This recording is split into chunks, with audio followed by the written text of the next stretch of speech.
নবী বললেন চাচা যান, যখন আমি মায়ের পেটেতে ছিলাম 6 মাসের আমার আব্বাজানকে আমি হারিয়েছিলাম।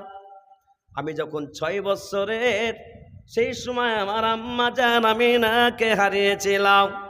আমি যখন 8 বছরের, তখন আমার দাদা জান আব্দুল মুত্তালিবকে হারিয়েছিলাম।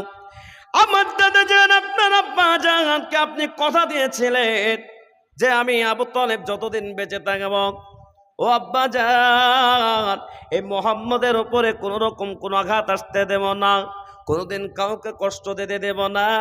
আমি যতদিন বেঁচে থাকবো আমি ততদিন ভালোবাসা দেব। ও চাচা যান, তবে আমি তো চলে যাব আপনার কাছ থেকে। আপনাকে আমি মাত্র 2টো কথা বলবো। ও চাচা যান, আপনার বাড়িতে আমি এতদিন ধরে থাকলাম, আমার ব্যবহারে, আমার কথাতে, আমার চলাফেরায় যদি আপনি কষ্ট পেয়ে থাকেন চাচা, আপনি আমাকে মাফ করে দিন। আর 2য় নম্বর কথা হলো, ও চাচা যান, আপনি তো বৃদ্ধ মানুষ, আপনার এই বৃদ্ধ অবস্থায় খেদমতের প্রয়োজন। আপনার যদি কোনো খেদমত লাগে, ও চাচা যান, আপনার যদি কোনো সমস্যা ঘটে, আপনি আমাকে যে মুহূর্তে ডাকবেন, আমি মোহাম্মদ আপনার খেদমতের জন্য আমি উপস্থিত হয়ে যাব। জোরে বলুন সুবহানাল্লাহ। চললাম। আল্লাহ নবী সাল্লাল্লাহু আলাইহি ওয়াসাল্লাম বেরিয়ে পড়লেন। কিছু দূর গেছে, আবু তালেব চোখের পানি নিয়ে আল্লাহ নবীর পিছনে জামাটা ধরলেন। ভাতিজা, আল্লাহ নবী ঘরে পড়লেন। ভাতিজা মোহাম্মদকে বুকের উপরে নিয়ে নিলেন, এমন করে বুকে বুক লাগিয়ে দিয়ে বলছে, ও মোহাম্মদ, আমি মৃত্যু পর্যন্ত তোমাকে কথা দিয়েছিলাম, সেই কথার উপরে আমি আছি। তোমার ধর্ম, তুমি যে ধর্ম প্রচার করতে আল্লাহ দিয়েছে, সেই ধর্ম তুমি প্রচার করো। এই ধর্ম প্রচার করতে গিয়ে যদি যুদ্ধ করতে হয়, এই বৃদ্ধ বয়সে যুদ্ধ করতেও না যে এ মোহাম্মদ, তোমাকে আমার বাড়ি থেকে যেতে দেব না।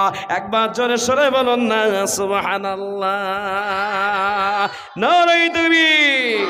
আল্লাহ নবী চলে আসলেন। কাফের বেঈমানরা এবার খুব সচেতনতার সাথে দেখছে যে মোহাম্মদ কালেমার প্রচার কম করছে না বেশি করছে। দেখছে বা মানা করার আগে যা করছিল, মানা করার পরে মনে হচ্ছে বেশি করছে।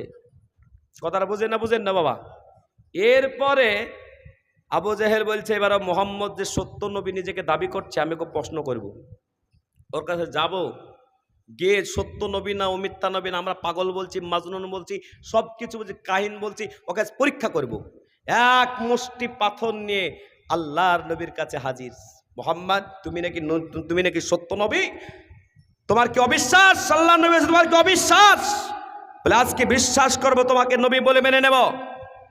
এক মুষ্টি হাতে বালি নিয়ে, হাতে পাথর নিয়ে বলো, মোহাম্মদ, আমার হাতেতে কি আছে বলো, যদি বলে দিতে পারো তাহলে তোমাকে নবী বলে মেনে নেব।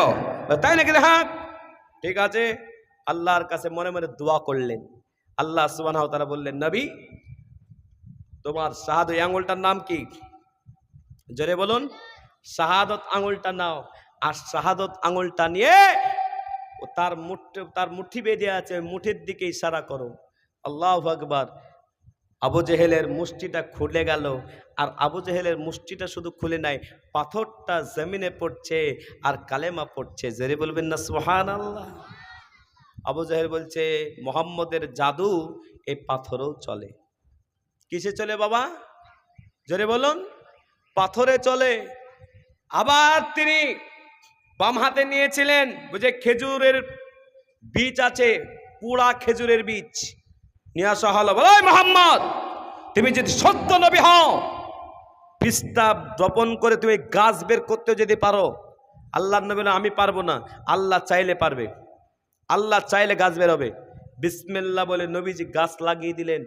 পোড়া খেজুরের বীজে, পোড়া খেজুরের আঠিতে সঙ্গে সঙ্গে গাছ বেরিয়ে গেল। জোরে বলবেন না সুবহানাল্লাহ। দামি খেজুর, গোটা বিশ্বের দামি খেজুর নামে পরিচিত, কালো পোড়ার মতন। সেই খেজুরটার নাম কি? জোরে বলুন। আজওয়া। এ বাচ্চারাও শিখেছে, আজওয়া খেজুর। সেই খেজুর ওই খেজুরের গাছ থেকে তৈরি হয়েছে। ওই খেজুরের যদি আপনি লাগান, চারা লাগান তো হবে না, কিন্তু ওই খেজুরের গাছের ডাল যেমন কাটলে গাছ লেগে যায়, সাজনি গাছ ডাল কেটে লাগা হয়, ঠিক আজওয়া খেজুরের ডের বেরোয়, যেমন কলা গাছের তেওড় বেরোয়, ওই তেওড় কেটে কেটে ঠিক ওই আজওয়া খেজুরের গাছের পাশে ছোট ছোট গাছকে কেটে নিয়ে গিয়ে লাগাইলে গাছ হয়ে যায়। হে আল্লাহওয়ালা, সেই গাছের খেজুর গোটা বিশ্বকে দিচ্ছে। আজওয়া খেজুর কম পড়েছে, ঘটনা শুনেছেন বাবা? জোরে বলুন। বরকত দিয়েছে কে? আল্লাহ। কার হাতের মাধ্যমে? আরে আল্লাহর হাত আছে। কার হাতের মাধ্যমে? নবীজির হাতের মাধ্যমে, বরকতে হাতের মাধ্যমে গোটা বিশ্বকে আজওয়া খেজুর খাওয়াচ্ছে। কিন্তু আজওয়া খেজুর কম হয় না, জোরে বলুন সুবহানাল্লাহ। কিন্তু মক্কা মদিনায় ঘুরবেন, কোথায় খেজুর গাছ, কোথায় খেজুরের বাগান? দু চারটা আমরা দেখলাম আছে, কোন জায়গায় কোন জায়গায় আছে। কিন্তু আল্লাহ খেজুরে এত বরকত দিয়েছে কেন? নবীজির হাতের বরকত। বলুন সুবহানাল্লাহ। নবীজির দেশের বরকত। কাফের বেঈমান আল্লাহ নবী সাল্লাল্লাহু আলাইহি ওয়াসাল্লামকে আরো পরীক্ষা করলো, মুহাম্মদ তোমার খেজুরে তুমি জাদু চালিয়ে দাও। তুমি বলো খেজুরের যে এই যে খেজুর ধরেছে, এই খেজুরগুলো পেকে পেকে যদি ওই খেজুরগুলো যদি কালেমার জবাব দেয়, কালেমা বলে দেয়, তাহলে আমরা মেনে নেব। আল্লাহর নবী হাতের ইশারা করলে খেজুরগুলো মাটিতে পড়ছে, আর সঙ্গে সঙ্গে খেজুরগুলো কালেমা পড়ছে আছে। জোরে বলুন সুবহানাল্লাহ। আবু জেহেল বলল, এই মুহাম্মদ তোমার জাদু জমিনে চলে, তোমার জাদু পাথরে চলে, তোমার জাদু খেজুরে চলে, তোমার জাদু খেজুরের গাছে চলে। আজকে আর একটা পরীক্ষা করব, তোমার জাদু ওই চাঁদকে চলে। চাঁদ কাটো করি মাঘে সোরাত হকাত চেহারা, চাঁদ কাট করে আল্লাহ নবী সাল্লাল্লাহু আলাইহি ওয়াসাল্লাম তিনি হাতের ইশারা করলেন, চাঁদ দু টুকরো হয়ে দুই ভাগে আবু কুবাইস আবু কাইনকা দুটো পাহাড়ের উপর রেখে গেল। আমার জোরে বলেন সুবহানাল্লাহ। জোরে বলেন আরে নবী।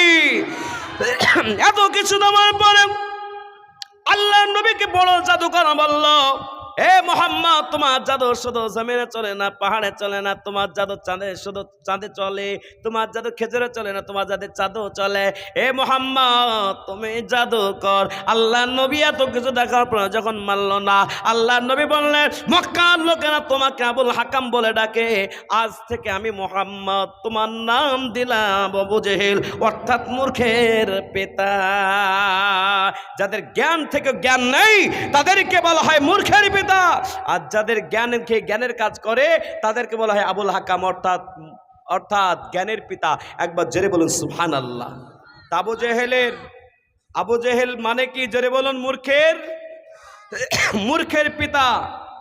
কার উপাধি ছিল? জোরে বলুন আবু জেহেল। জোরে বলুন সুবহানাল্লাহ। সেই জন্য আমরা বিশ্বনবী সাল্লাল্লাহু আলাইহি ওয়াসাল্লামকে কোনো মতেই কোনো রকম ভাবে হারাতে পারছে না। শেষ পর্যায়ে বিশ্বনবী সাল্লাল্লাহু আলাইহি ওয়াসাল্লাম এবং চাচা আবু তালেবের জন্য আমার ভাইরা পুরোপুরিভাবে যখন বলছে যে কালেমার প্রচার তো আরো বাড়তে শুরু করেছে, বলে আবু তালেবের কাছে আর একবার হুমকি দিতে যাব, আর একবার থ্রেট করতে যাব। কে বলছে? আবু জেহেল বলছে। কার কাছে যাবে? জোরে বলুন। আবু তালেব বলে, আবু তালেবের কাছে গিয়ে শুধু বলে আসলে হবে না, বলে কিছু লোভ দেখাইতে হবে, আর লোভে পাপে মৃত্যু। এবার ভাইয়েরা কিছু লোকের লোভ থাকে না? আমি আর আগে বললাম না 10,000 টাকা 20,000 টাকা দিলে কিছু লোক ছিল যে 10,000 টাকা 20,000 টাকা দিলে ওই লোকটা মেরে আসতো, 10,000 টাকা পেয়ে যাবা। মেরে আসতো না? আসতো না? জোরে বলুন। আসতো। ইয়া আল্লাহওয়ালা, কিন্তু আমার নবীজির কি কোনো লোভ ছিল? জোরে বলুন, চিল্লায় বলেন। লোভ ছিল, লালসা ছিল? কিচ্ছু ছিল না। নবীজি ছিল, নবীজির একটাই ছিল যে আল্লাহ যে ধর্ম প্রচার করার জন্য আল্লাহ আমাকে পাঠিয়েছে, সেই ধর্ম আমাকে প্রচার করতে হবে, এটাই নবীজির উদ্দেশ্য ছিল। ইয়া আল্লাহওয়ালা কাফের বেঈমান আবু তালেব গেছে, বলছে আবু তালেব মোহাম্মদকে একবার বলো কালেমা প্রচার করতে একবার বলে গেলাম তো শোনেনি কেন? বলছে যে ও মানবে না, শুনবে না। তো শোনো, আর একবার বুঝিয়ে দিচ্ছি, মোহাম্মদকে আর একবার বলে দিবে। বলে কি বলবো? বলে মোহাম্মদ যদি কালেমার প্রচার বন্ধ করে দেয় তাহলে তাকে বাদশাহ বানানো হবে। মোহাম্মদ যদি কালেমার প্রচারটা বন্ধ করে তাকে মক্কার সুন্দরী মেয়ের সাথে বিবাহ দেওয়া হবে। যদি মোহাম্মদ কালেমার প্রচার বন্ধ করে তাকে বহুত বড় মালদার বানিয়ে দেওয়া হবে। আল্লাহ নবীর চাচা জানের কাছে সব বলে দিল। কাফের বেঈমান থ্রেট করে চলে গেল। আল্লাহ নবীকে ডেকে বলে, মুহাম্মদ, কালেমার প্রচার করতে গিয়ে তো তোমার সংসার জীবন সব শেষ হয়ে যাচ্ছে, কিছুই তুমি পাচ্ছ না। বলে, চাচা যান আপনি কি বলছেন বলুন। বলে, চাচা যান আপনি বলে দিন আপনার কি কথা আছে বলুন। বলে, মুহাম্মদ তোমাকে অফার করেছে, তুমি যদি কালেমার প্রচার ছেড়ে দাও তবে তোমাকে মক্কার বাদশা বানাবে, মক্কার সুন্দরী মেয়ের সাথে তোমার আবার বিবাহ দেবে, তোমাকে মালদার বানিয়ে দেবে, তোমাকে নেতা বলে মেনে নেবে। তুমি কি চাও? আল্লাহ নবী বললেন, ও চাচা যান, এক হাতে যদি আমাকে এক হাতে যদি চন্দ্র দেয় আর এক হাতে যদি সূর্য দেয়, আমি সূর্য নেব না, চন্দ্র নেব না, কিন্তু আমি আল্লাহ পাকের দেওয়া দ্বীন ইসলামকে আমি প্রচার করে দেব। জোরে বলো সুবহানাল্লাহ, নারায়ে তাকবীর। আল্লাহ নবী সাল্লাল্লাহু আলাইহি ওয়াসাল্লাম মানল না।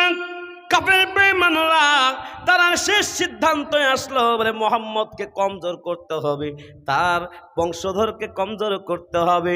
এই কমজোর করার জন্য তারা সিদ্ধান্ত নিল, বলে মুহাম্মদের জন্য, আবু তালেবের জন্য, তার বংশধরের জন্য পানীয় জল বন্ধ করতে হবে, খাবার বন্ধ করতে হবে। ভাই 3 বছর আল্লাহ নবী সাল্লাল্লাহু আলাইহি ওয়াসাল্লাম গাছের পাতা খেলেন, গাছের ফল খেলেন, কাফের বেঈমানরা যুক্ত হতে দিল না। আল্লাহ নবীর কাছে যারা ঈমান এনেছিল তাদের বাচ্চা কাচ্চা কাঁদতে কাঁদতে কেউ বা মারা গেল। আল্লাহ নবী সাল্লাল্লাহু আলাইহি ওয়াসাল্লামের চাচা যান, তিনিও আপনার এই 3 বছর বড় কষ্ট করে নিজেদেরকে আপনার আটকে রাখলেন, কিন্তু কাফের বেঈমানদের কাছে মাথা নত করলো না। আল্লাহ নবী সাল্লাল্লাহু আলাইহি ওয়াসাল্লামের বয়স হয়ে গেল 50 বছর। আল্লাহ নবীর চাচা যান আবু তালেব বড় অসুস্থ। আল্লাহ নবী সাল্লাল্লাহু আলাইহি ওয়াসাল্লাম চাচা জানের কাছে এসে বলছে, চাচা যান আমি তো অনেকজনকে কালেমা পড়ালাম, আপনি তো আমাকে ভালোবাসা দিলেন, আপনি সহায়তা করলেন, ও চাচা যান আপনি কি একটু কালেমা পড়বেন না?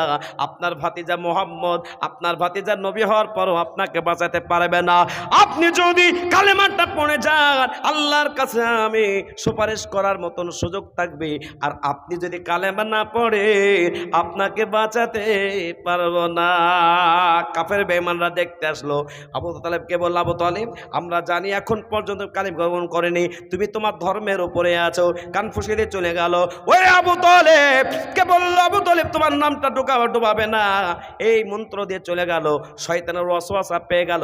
আল্লাহর নবী বারবার বলল, ও চাচা যান কালেমা পড়ুন। ও আল্লাহ ওয়ালা হেদায়েতের মালিক কে? হেদায়েতের মালিক আল্লাহ। বিশ্ব নবী সাল্লাল্লাহু আলাইহি ওয়াসাল্লাম নিজের চাচা জানকে হেদায়েত দিতে পারলেন না, নিজের চাচা জান বিনা কালেমায় মৃত্যুবরণ করলো। আল্লাহর নবী সাল্লাল্লাহু আলাইহি ওয়াসাল্লাম কান্না করতে লাগলেন, হাত তুলে দোয়া করতে লাগলেন। আল্লাহ পাক রব্বুল আলামিন বলেন, ইন্নাকা লাতাহদি মান আহবাবতা ওয়ালাকিন্নাল্লাহু ইয়াহদি মান ইয়াশা। আল্লাহ পাকের কোরআনে বলছে, হে নবী আপনি যাকে চান আপনি হেদায়েত দিতে পারবেন না, আমি আল্লাহ যারা হেদায়েত দেব সে হেদায়েত পেয়ে যাবে। জোরে বলো সুবহানাল্লাহ, নারায়ে তাকবীর। আল্লাহ পাকের কাছে বলেন, আল্লাহ আমার চাচা জানের শাস্তি কি হবে? কালেমা তো পড়লো না। আল্লাহ পাক জানেন হাবিব আপনাকে মহব্বত করেছে, আপনাকে ভালোবেসেছে, তার জন্য তার একটু ছাড় আছে। সব থেকে কম দরজার যাকে শাস্তি দেব আমি আল্লাহ, জাহান্নামের খড়ম জুতা পরে তাকে আমি শাস্তি দেব। ইয়া আল্লাহওয়ালা বিশ্বনবী সাল্লাল্লাহু আলাইহি সাল্লাম মর্মাহত। নবী সাল্লাল্লাহু আলাইহি সাল্লামের ওই বছরটাকে গমকা সাল, আল্লাহ নবী টেনশনের বছর বলা হয়েছে। নবী সাল্লাল্লাহু আলাইহি সাল্লামের চাচার মৃত্যুর কয়েকদিন পরে খাদিজা রাদিয়াল্লাহু তাআলা আনহার মৃত্যু হয়েছিল। খাদিজা রাদিয়াল্লাহু তাআলা আনহাকে এই মৃত্যুর সুসংবাদ শুনিয়েছিলেন, ও খাদিজা একদিন মৃত্যু বরণ করতে হবে। কারা কারা মরবেন না হাত তোলেন। শুনছে তো বাবা? আমি ভাবছি শুনছেন না। মৃত্যু হবে না? হবে না? জোরে বলে মৃত্যু হবে না? হবে না? সবার মৃত্যু হবে। এই মৃত্যুর ঘটনাটা শুনে বাড়ি যাবেন না এখনই চলে যাবেন? সবাই না বললাম বলবো না, হ্যাঁ না বললে তো হবে না। এটা 12:30টায় শেষ হয়ে যাবে। বলবো ইনশাল্লাহ বলবো। হাত তুলে দেখান দেখি তাজা আছেন না, জিন্দা আছেন না, মরে গেন। জিন্দা আছেন না? আর মা বোনরাও মোটামুটি আছে জিন্দা, সমস্যা নাই। আমি একটু বলে দিই, একদিন তোমায় মনতে হবে। গজল বলে দিই নাকি মাঝখানে বলবো? এনার্জি পাবেন তো? একবার জোরে বলুন তো সুবহানাল্লাহ। ভালোই তো জিন্দা আছে, তা আপনারা সুবহানাল্লাহ বলছেন না কেন? আমার পিছে জিন্দা নাই নাকি? সামনে জিন্দা আছে, মাশাআল্লাহ। একদিন তোমায় মরতে হবে, তুমি ভুলে যেও না। হবে মাটির বিছানা গো তোমার আসল ঠিকানা। এসেছো একা যাইবে একা, এসেছো একা যাইবে একা, সঙ্গে কেউ যাইবে না। হবে মাটির বিছানা গো তোমার আসল ঠিকানা। এ বাড়ি গাড়ি টাকা করি, বাড়ি গাড়ি টাকা করি, কিছুই রবে না। হবে মাটির বিছানা গো তোমার আসল ঠিকানা।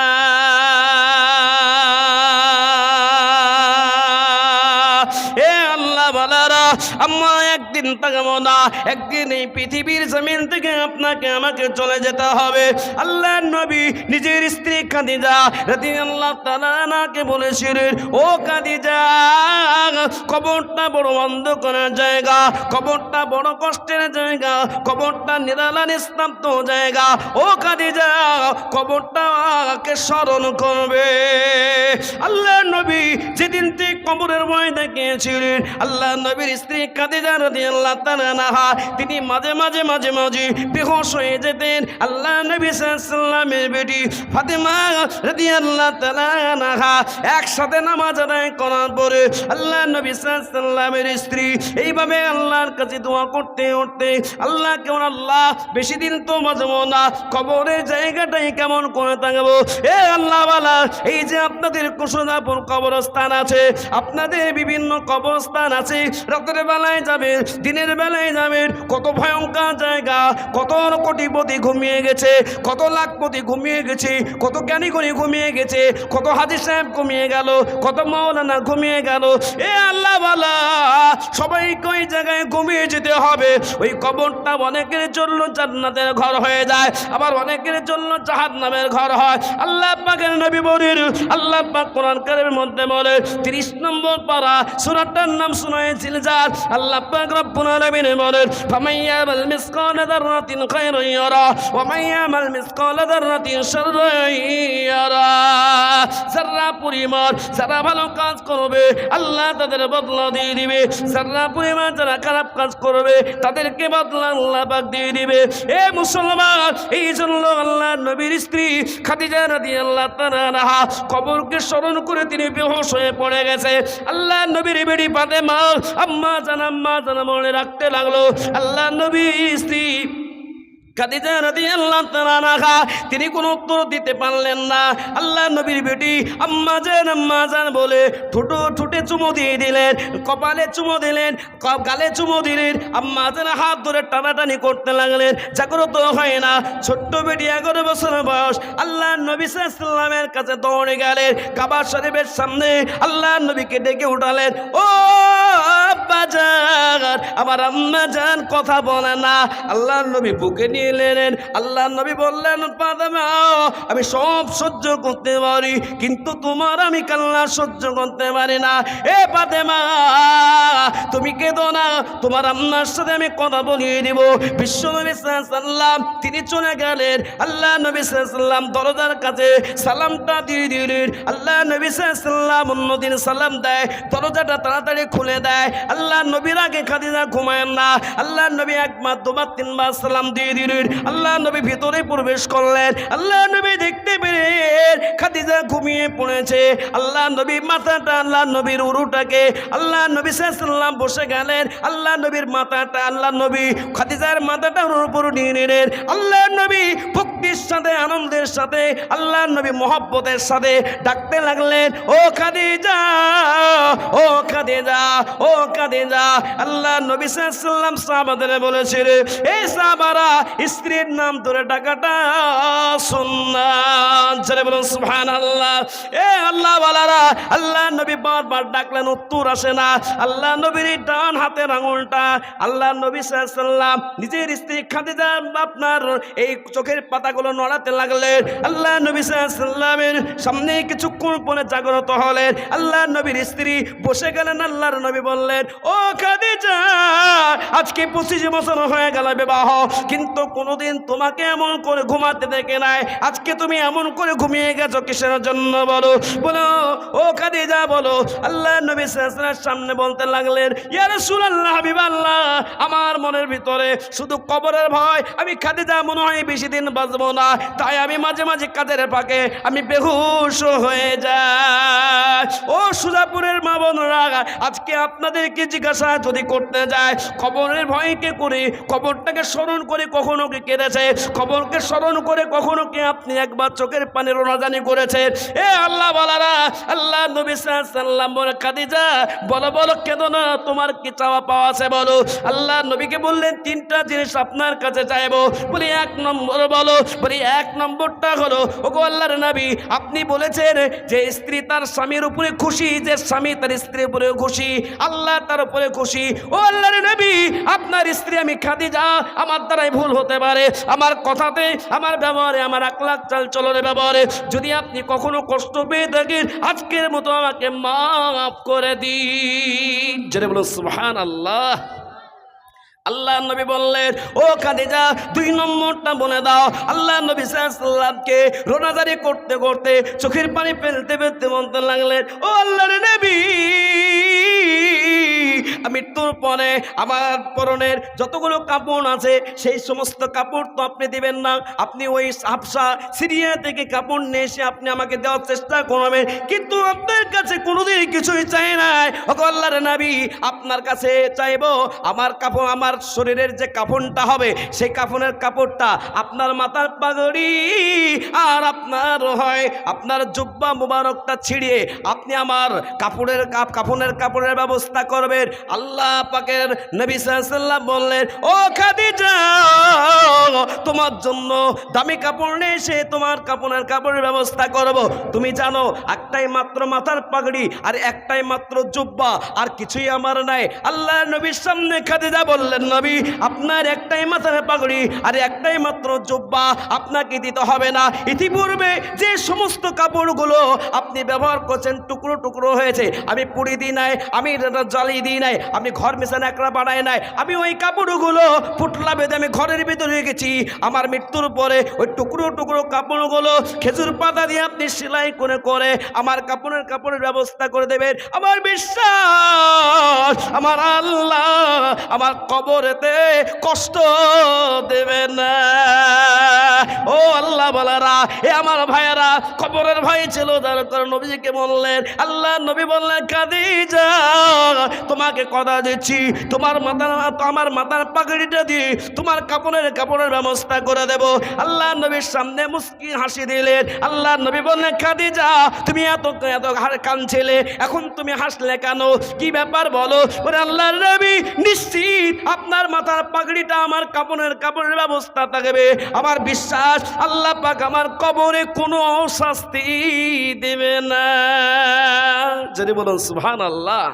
আল্লাহ নবী বললেন, ও খাদিজা, 3 নম্বরটা বলে দাও। বলে 3 নম্বরটা হলো, যেদিন আমার মৃত্যু হয়ে যাবে আমার কাপড়টা পরিয়ে দিই, যখন ওই নিরালা নিস্তব্ধ জায়গা, আবার নিরালা নিস্তব্ধ জায়গা, মাটির ভিতরে 3.5 হাত মাটির নিচে, যেদিন আমাকে 3.5 হাত মাটির নিচেতে দেওয়ার পরে, যখন আমার উপরে ওই খেজুরের পাতাগুলো দেওয়ার পরে মানুষেরা, আপনার সঙ্গী সাথীরা 3 মুষ্টি মাটি দিয়ে সবাই বিদায় নেবে, নবী আপনি আমার কবরের কাছে দাঁড়িয়ে থাকবেন, কারণ ওই কবরেতে 3টা প্রশ্ন করা হবে। মান রাব্বুকা, তোমার রবকে চেনা বলো। মা দীনুকা, তোমার ধর্মকে চেনা বলো। মান নাবিয়ুকা, তোমার নবীকে চেনা বলো। এই 3টা প্রশ্নের উত্তর যদি আসানো হয়ে যায়, আল্লাহ পাক কবরটাকে জান্নাতের ঘর বানিয়ে দেবে। হে আল্লাহ ওয়ালারা, আমার ভাইয়ের আব্বাজিরা, বিশ্বনবী সাল্লাল্লাহু আলাইহি সাল্লাম তিনটা কথাই মেনে নিলেন। আল্লাহ নবী সাল্লাল্লাহু আলাইহি সাল্লামের স্ত্রী কয়েকদিন পরে মৃত্যুবরণ করলেন। আল্লাহ নবী ডুকরিয়ে ডুকরিয়ে কাঁদছিলেন। আল্লাহ নবী চোখ দিয়ে ঝরঝর করে পানি পড়ছিল। এ আল্লাহ ওয়ালারা, প্রকৃত যে স্ত্রীকে ভালোবাসে, স্ত্রীর মান মর্যাদা রাখে, ওই স্ত্রী যদি মারা যায়, একজন মুসলমান, একজন স্বামী হিসাবে ওই মুসলমান কয়েকদিন ধরে কাঁদতে থাকবে, ওই স্ত্রীর জন্য দুঃখ প্রকাশ করতে থাকবে। আল্লাহ নবী চোখ দিয়ে ঝরঝর পানি ঝরতে লাগলো। আল্লাহ নবীর ফুফু জান আসলো। আল্লাহ নবী ফুফু জান নবীজির মাথার উপর হাত বুলিয়ে বলতে লাগলো, ও মুহাম্মদ, কেঁদো না, কেঁদো না, প্রত্যেককে একদিন ওই কবরে চলে যেতে হবে। আল্লাহ নবী সাল্লাল্লাহু আলাইহি সাল্লাম বললেন, আমার চাচা জান কয়েকদিন আগে মৃত্যুবরণ করলো। আমার স্ত্রী আমাকে প্রথম দিন থেকে ইসলামকে প্রচার করার জন্য জান মাল সময় সব কিছু সে প্লেন করে দিয়ে আজকে আমার কেউ থাকলো না, আমার স্ত্রীও থাকলো না, আমার চাচাও থাকলো না, আজ আমি বড় একা। আল্লাহ নবী সাল্লাল্লাহু চোখের পানি এমন করে মোছার পরে বলছে, ও বুবুজান, আমার স্ত্রীর গোসলটা পৃথিবীর অন্য কোনো মহিলা দিবে না, আপনি আমার বুবুজান, আপনি গোসলটা দিয়ে দিন। গোসলটা দেওয়া হলো। আল্লাহ নবী সাল্লাল্লাহু ওই পাগড়ি দিয়ে, মাথার পাগড়ি দিয়ে কাফন পরানো হলো। আল্লাহ নবী সাল্লাল্লাহু নিজে হাতে সাহাবাদেরকে সঙ্গে করে নিয়ে, পৃথিবীর দুটো কবরস্থান আছে, একটা কবরস্থান নাম হলো জান্নাতুল মোল্লা, আর মদিনার কবরস্থান নাম হলো জান্নাতুল বাকি। এ আল্লাহ ওয়ালা, পৃথিবীর দামি কবরস্থানে কাবা শরীফ থেকে 1.5 কিলোমিটার রাস্তা দূরে আল্লাহ নবী সাল্লাল্লাহু আলাইহি ওয়াসাল্লাম নিজে কবর খুঁড়লেন। আল্লাহ নবী দাফন করে দিলেন। এবার খেজুরের পাতাগুলো দিয়ে নবীজির চোখ দিয়ে ঝরঝর করে পানি ঝরতেছে। আর আল্লাহ পাক, আল্লাহ আমার খাদিজার উপরে খুশি, আল্লাহ আপনি খুশি হয়ে যান। জোরে বলুন সুবহানাল্লাহ। আমার ভাইয়েরা, আমার আব্বাজিরা, আল্লাহ নবী সাল্লাল্লাহু আলাইহি ওয়াসাল্লাম 3 মুষ্টি মাটি দিয়ে সবাই চলে যায়। আমার নবীজি দাঁড়িয়ে দাঁড়িয়ে তাকে দাঁড়িয়ে, আল্লাহ পাকের ফেরেশতা আসে না। এবার আল্লাহ নবী বসে গেলেন, ফেরেশতা আসে না, আল্লাহ নবী শুয়ে গেলেন। আল্লাহ নবী সাল্লাল্লাহু আল্লাহকে বলেন, আল্লাহ ফেরেশতা মুনকার নাকির মানুষকে রেখে দেওয়ার পরে 40টা ধাপ নাচতে নাচতে মুনকার নাকির ফেরেশতা চলে আসে, কিন্তু আমার স্ত্রী খাদিজার কবরে মুনকার নাকির কেন আসে না? আল্লাহ পাক বলেন, হাবিব, আমি আল্লাহ আপনাকে সৃষ্টি না করলে ফেরেশতা সৃষ্টি করতাম না, জমিন আসমানকে সৃষ্টি করতাম না, কুল কায়নাতকে সৃষ্টি করতাম না। আপনার সম্মানে মুনকার নাকির ফেরেশতা যায় না। ওগো আল্লাহ, তবে কিভাবে আসবে? বলে আল্লাহ বলেন, ও আমার হাবিব চলে যা। বলে আল্লাহ, আমি তো চলে যাব, আমার স্ত্রীর কবরে কি হবে? আমি তো আমার খাদিজার উপরে খুশি। আল্লাহ পাক বলেন, এ আমার হাবিব, যে স্বামী তার স্ত্রীর উপরে খুশি, আমি আল্লাহ খুশি। আল্লাহ আপনি খুশি হয়ে কি দিবেন আমার খাদিজাকে? আল্লাহ পাক বলেন, এ আমার হাবিব, আমি আল্লাহ যে খুশি হয়ে যাব, তার কবরের 3টা প্রশ্নকে আমি আল্লাহ আসান করে দেব। জোরে বলুন, আর একটু জোরে বলুন। আল্লাহ সুবহানাহু তাআলাকে কত ভয় করেছিল, কিন্তু আজ মুসলমান ভয় করে না। এ আল্লাহওয়ালা বায়ান কিছুটা থেকে গেল। আগামী কালকে আপনাদের তাইফের ঘটনা হবে, আগামী কালকে মেরাজের ঘটনা হবে, হিজরতের খুব সুন্দর ঘটনা হবে। আপনারা আসতে বড় দেরি করছেন, সেই জন্য আগামী কালকে শেষ হবে। আপনারা প্রত্যেকেই সবাই আসবেন, বেলালের আজানও হবে শেষে। সেই জন্য আল্লাহওয়ালা আজকে যতটুকু বললাম, আপনারা সত্যি জীবনীকে মন দিয়ে প্রাণ দিয়ে যে শুনছেন, খুব ভালো লাগছে। আল্লাহু আকবার। একটা মানুষ খুব জোর 2 ঘন্টা 2.5 ঘন্টা বকতে পারে, কিন্তু 3 ঘন্টা প্রায় কাছাকাছি বকে ফেললাম। এটা আপনাদের দোয়া, এটা আপনাদের ভালোবাসা। আল্লাহ চাই আগামী কালকে আবার ইনশাল্লাহ শুরু হবে।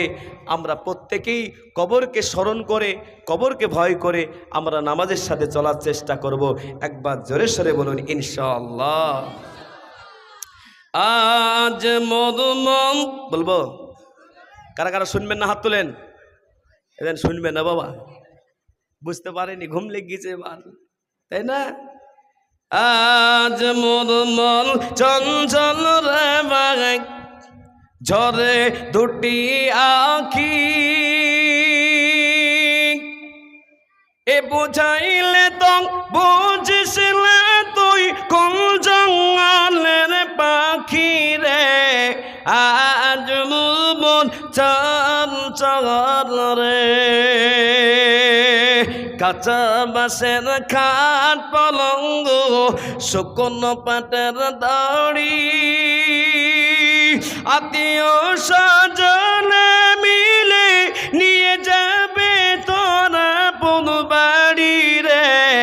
আজ মোর মন চঞ্চল রে, আজ মোর মন চঞ্চল রে। কুলের পাতা গরম পানি গোসল করাইবে, গোসল করে তোরে কাফন পরাইবে রে। আজ মোর মন চঞ্চল রে,